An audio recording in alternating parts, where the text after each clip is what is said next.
સ્વાગત છે મિત્રો આપ સૌનું આ વિડીયોમાં। મિત્રો આ વિડીયોમાં આપણે જોઈશું હમણાં ઓપન થયેલું ગળતેશ્વર વન। આજે આપણે જોઈશું અહીંયા શું છે અને અહીં ક્યારે અવાય। તો વિડીયોને છેલ્લે સુધી જોજો અને ચેનલને સબસ્ક્રાઈબ ના કરી હોય તો સબસ્ક્રાઈબ કરી લો, કેમ કે આવા વિડીયો હું લાવતો રહું છું। તો ગળતેશ્વર વન ગુજરાતમાં આવેલ ડાકોરથી 24 કિલોમીટરના અંતરે આવેલું છે। ગળતેશ્વર વન મહીસાગર નદીની જોડે જ ગળતેશ્વરમાં બનાવેલું છે અને ગળતેશ્વર નદીની વિડીયો પણ હું આગળ લાવવાનો છું, માટે આપણી ચેનલ સબસ્ક્રાઈબ કરી જ લેજો। આ વન આપણને ગળતેશ્વર જતા રસ્તા પર જ જોવા મળી જશે। ગળતેશ્વર વન અહીં વન વિભાગ દ્વારા બનાવવામાં આવેલ છે। અહીં તમે ફેમિલી સાથે આવી શકો છો અને અહીંયા બે બાજુ બગીચા બનાવેલા છે અને 3-4 બગીચા છે આગળ પાછળ, એવી રીતે 15 થી 20 વીઘામાં આ ગળતેશ્વર વન ફેલાયેલું છે। અહીંયા આપણને બીલીપત્ર વન જોવા મળે છે। બીલીપત્ર વનમાં આપણને બીલીનો બગીચો જોવા મળે છે જે શિવ ભગવાનને અર્પિત થાય છે। આ બગીચો હમણાં જ તૈયાર થાય છે। મિત્રો અહીંયા આ બગીચો એટલે કે આ બગીચોના છોડ મોટા જ્યારે થઈ જશે ત્યારે એક અદ્ભુત નજારો બની જવાનો છે। અહીંયા મિત્રો બટરફ્લાય ગાર્ડન જેવા ઘણા બધા ગાર્ડન બનાવવામાં આવેલ છે।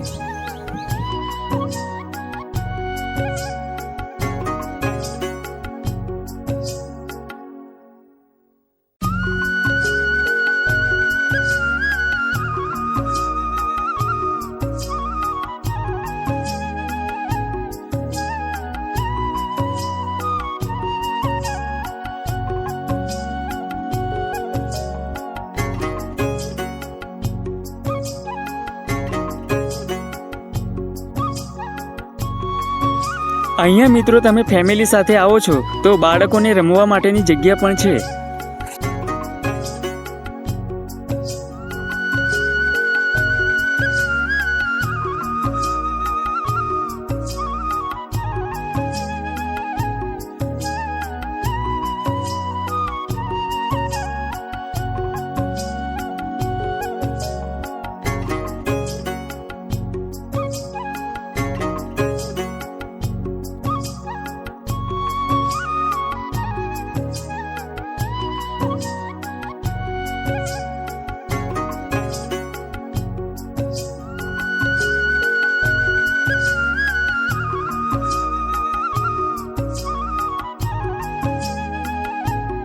અહીંયા આપણને રાશિવન અને નવગ્રહ વન જોવા મળી જવાનું છે।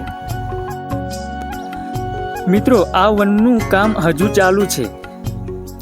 આ વનને તૈયાર થતાં 1 વર્ષનો લગભગ સમય લાગી શકે છે પૂરી રીતે તૈયાર થતાં। હા, પણ તમે ચાલુ કામમાં પણ જોવા આવી શકો છો। જ્યારે પણ ગળતેશ્વર આવો ત્યારે ગળતેશ્વર વન ત્યાં રોડ પર જ આવેલું છે, નદી કિનારે। તમે જવાનું ભૂલતા નહીં, બહુ સરસ જગ્યા છે બાળકો માટે અને આપણા માટે પણ જોવા માટે સારી જગ્યા છે।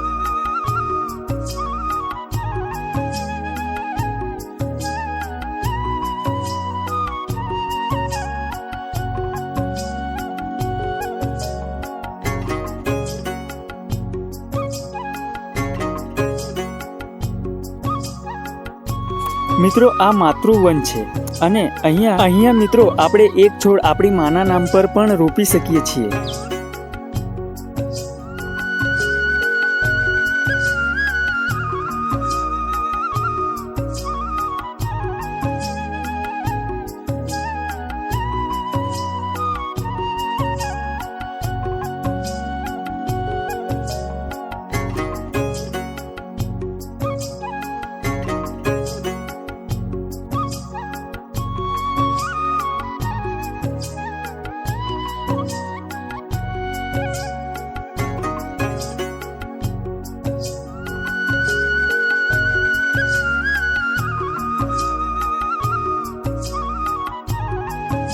તો મિત્રો કેવી લાગી તમને મારી આ વિડીયો ગુજરાતીમાં?